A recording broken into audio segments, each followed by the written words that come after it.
Possibly when these things happened for the first time, they were very unique in nature. Possibly when the first time somebody went to Europe, it was very unique in nature. Possibly when sometime you shot with an... when you do things for the first time, they're unique in nature. But, so people make these rules which scare you. So I think the moment you discard those rules and say, no, I'm going to make a film which I like. That's always been you, isn't it? I mean, people expected you to make a third sequel, third in the series of Munnabai, but you have gone on record to say that you couldn't really work the script, so you possibly shelved it. So it basically again comes down to your core belief that the story is finally what matters. Yeah, I guess we are not in the rush to make 20 films in a lifetime or 50 films in a lifetime. As long as we can make a film which we enjoy, because that process has to be enjoyable. And fortunately, I work with a team where everybody thinks alike. There's Abhijat, Shantanu here, Swanand here. Look at the kind of work they do. Nobody's in the race of doing 20 films. Yeah, I'm going to get you on stage in a couple of minutes. Just want to ask, therefore, continue with this about the team. How much important is it to have a team with whom you feel so confident? That's the one part of the question. And doesn't working with the same team also sometimes take away the edginess from it? The big advantage of working with the same team is that you all know each other. The filmmaking is a process where, okay, say, there's a story and I want to make the story. So you have to get everybody on the same page so that they see the film in the same way. When you give a script to a crew, all those 50 people can actually see the same script in a different way. So it takes a huge amount of effort to sit with the team and say, okay, this is the film I'm trying to make. This is what I think. So let's try this. But when you work with the same team, you become friends, you understand each other, it becomes like a family, and they understand your mind much faster than anybody else would. So it's so much easier to work with the team you've already worked with. And then if you want to bring that edginess in, you have to bend their arm and twist their leg, or you have to say they will understand the different direction you want to take the film. No, I have a team which bends my arm most of the time. So they don't let you end it.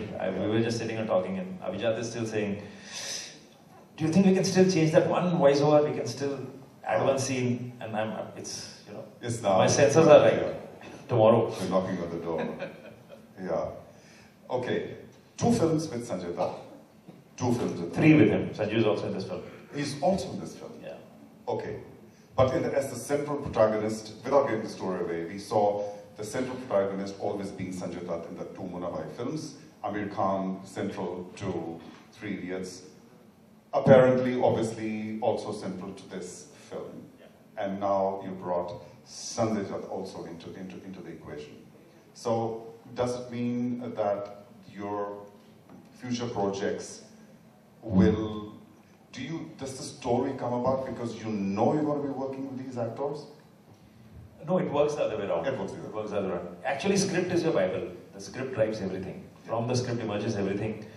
And I think that's the way it should happen. You cannot say, okay, this is an actor, so let me write a story around him. Yeah. So you have a script and then you decide who's the actor. And it's a coincidence where the scripts we had, like first 2 films were obviously Munnabai, so it's obviously Sanjay that had to be there. And these 2 films were such that Amir was just the right person. Yeah. Why Sanjay had to be there? Okay, let me tell you an anecdote. When Munnabai I went through this whole casting thing it took me a 1.5 years to really cast. And I had 81 scenes in that film. I've sat with 81 scenes written on a piece of paper, and then I made columns. And on that columns, I wrote the name of some, I can't name them, 7, 8 actors. And I would close my eyes for every scene. Okay, this is scene 1. I would run that scene with one actor in my head, same scene with another actor in my head, and I would put a tick mark saying, okay, who would do this scene the best? I did that like sitting over 2 days with every scene. And when I totaled it, and Sanjay, honestly speaking, Sanjay, the man who was not really on my radar. But when I really totaled it, seeing every scene with that man, Sanjay Dutt was like the tops. And it had to be nobody but Sanju. Because Sanju, if you look at him, he's got a tough exterior. So he looks like a goon, he looks like a bhai, which he is in the film. And he's got a soft interior. His drooping eyes, that soft smile, makes him, so we used to call him the divine fool. You know, he truly represents that divine fool. Lovely. Okay, and now to bring it back to Belgium and to Bruges. Do you think that with what you have done, and immediately after this question I'll get our friend, your co-writer, you're the gentleman.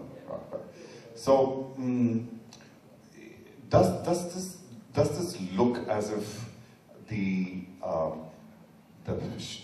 first part of the film, which I understand, without giving again the story away, is in Bruges and then flashbacks towards the end. Does this come across as something which will finally be a film where India sees the beauty of Bruges and says, that is an interesting place. We've seen Italy, we've seen Paris, we've seen New York, a certain filmmaker who always makes his films in New York. It says, Bruges, wow. You know, when we're shooting Three Idiots, I take time to really hunt for my locations. I really take time. Okay, the basic locations stay the same if you're shooting in Bombay and Delhi. But when you go really out, I really spend time hunting for those locations.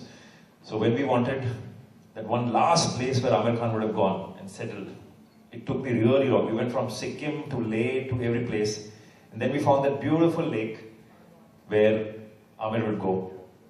And that film released, and I've been told that... That's an extraordinary... I've been told that now you go there, tourism has gone up to an unbelievable stage, and they're saying Kashmir needs tourism, Leh, Ladakh don't need it. There are restaurants called Rancho restaurants, 3 days restaurants.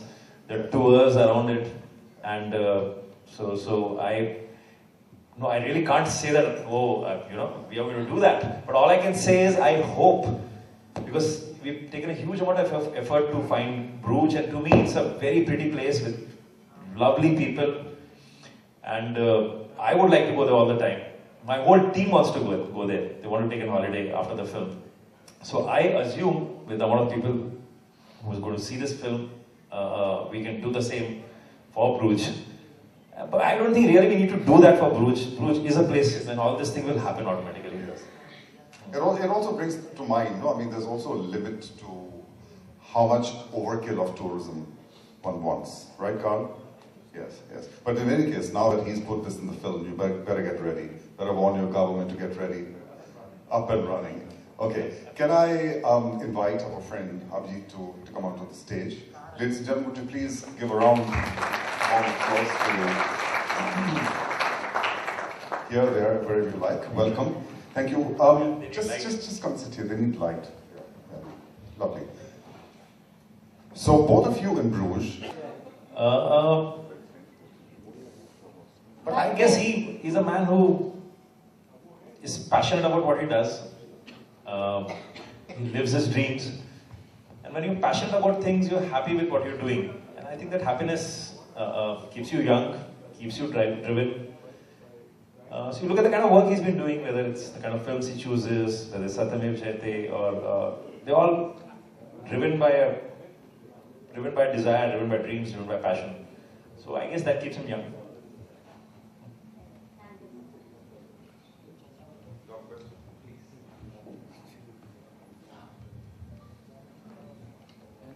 Rajuji, question I'd like to ask you is, of course, since this is a press conference and a lot of people from the industry are going to watch this in the news, do you have a message for the producers and directors in Bollywood on if they are choosing to shoot in Bruges, whether, you know, I mean, how convenient it was for you, or how would you like to promote it to Bollywood right now, as in, you know, to the people who are looking forward to shooting it over there, shooting their forthcoming projects in Bruges? So as I just said, when you're shooting abroad, the immediate things that bother you, or not bother, but what bothers an executive producer, Sanjeev is here, he'll be an IEP, he'll be the right man to answer. But the immediate things that, the logistics issues are, okay, How will I be able to take my people there? How will I take my equipment there? Will there be a crew to assist? Because you want to go with a minimum team, so will there be a crew who's film savvy? Will all the equipment be available? Will there be cameras there? Will there be stock available?